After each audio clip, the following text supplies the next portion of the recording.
शिलांग में राजा रघुवंशी की हत्या और सोनम रघुवंशी लापता है। शिलांग पुलिस अभी तक सोनम का पता नहीं लगा पाई है। वहीं इसी बीच सोनम के परिजनों का दावा है कि सोनम अभी जिंदा है। सीबीआई जांच करे तो सोनम जिंदा मिल जाएगी। देखिए खास report. Shillong honeymoon couple mystery, Raja Raghuvanshi की हत्या, सोनम गायब। शिलांग की कहानी में टूरिस्ट गाइड ने किया बड़ा खुलासा। राजा और सोनम के साथ 3 लोग कौन थे? परिजनों का दावा, जिंदा है सोनम। इंदौर से मेघालय घूमने पहुंचे नवविवाहित कपल राजा रघुवंशी और उनकी पत्नी सोनम का मामला अब रहस्य और संदेह से घिरता जा रहा है। 23 मई को कपल के लापता होने के बाद 2 जून को राजा का शव एक खाई से बरामद हुआ, लेकिन सोनम का अब तक कोई भी सुराग हाथ नहीं लगा। इसी बीच गाइड ने दावा किया कि जिस दिन राजा और सोनम लापता हुए उस दिन उनके साथ 3 अन्य युवक भी थे।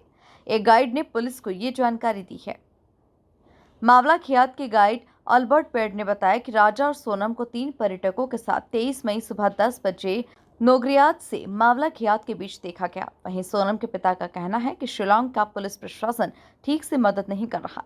राजा की हत्या सोची समझी साजिश के तहत हुई है। होटल से आदमी राजा और सोनम के पीछे लग गए थे। वहाँ की पुलिस प्रशासन बिल्कुल भी मदद नहीं कर रही। वहाँ की पुलिस प्रशासन अगर मदद करती भैया तो ये समझिए कांकी के सोनम अभी तक मिल जाती। मेरे दोनों बच्चे इधर उधर नहीं होते। मेरे ये समझ लो कांकी कि मेरे दामाद का मर्डर नहीं होता। उनका मर्डर सोची समझी साजिश के कारण हुआ है। और वो होटल से आदमी पहले वाले होटल से पीछे लगे हुए हैं तो दूसरे होटल तक वो आदमी दिख रहे हैं। और इसके बाद में उनने बच्चन ने जहाँ से सोनम ने और उनने राजा ने जहाँ से वो एक्टिवा उठाई है उसमें जीपीएस लगा था। वहाँ भी वो घूम के आए तो 20 की स्पीड पे 15 की स्पीड पे जीपीएस वो गाड़ी वो जीपीएस बोल रहा है और एकदम 15-20 से आके नहीं वो 0 पे हो गया। तो सामने कोई तो आया उनके, तो वो सामने उस पर जीपीएस में देखा होगा ना।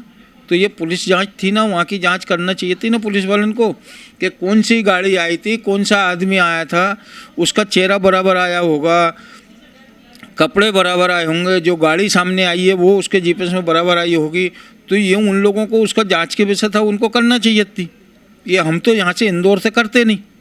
बहन की तलाश में शिलांग पहुंचे गोविंद बीते 15 दिनों से सोनम की तलाश में जुटे हुए हैं। मीडिया से बात करते हुए गोविंद रघुवंशी ने शिलांग प्रशासन पर कई गंभीर आरोप लगाए। गोविंद रघुवंशी ने कहा कि मेघालय सरकार से निवेदन है कि मैं सोनम का सगा भाई हूं।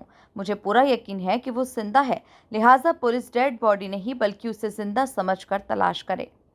और अभी मुझे एक रिक्वेस्ट करना है यहाँ की गवर्नमेंट से और कि सीएम साहब से कि यहाँ पर जो ये डेड बॉडी ढूंढ रहे हैं सोनम रघुवंशी की, वो एक्चुअली मुझे ऐसा लगता है क्योंकि मैं सगा भाई हूँ, मुझे अभी भी फीलिंग्स आ रहा है कि वो जिंदा है और उसको जिंदा होने के हिसाब से ढूंढे।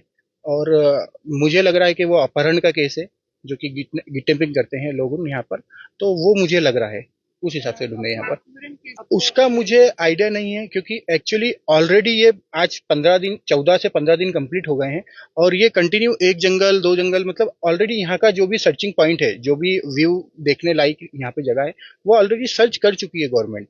और एनडीआरएफ और एसडीआरएफ ऑलरेडी इन चीजों को सर्च कर चुकी है। अभी भी राजा का जो डेड बॉडी मिला है वहाँ पे एनडीआरएफ और एसडीआरएफ ऑलरेडी डीप वर्किंग कर चुकी है।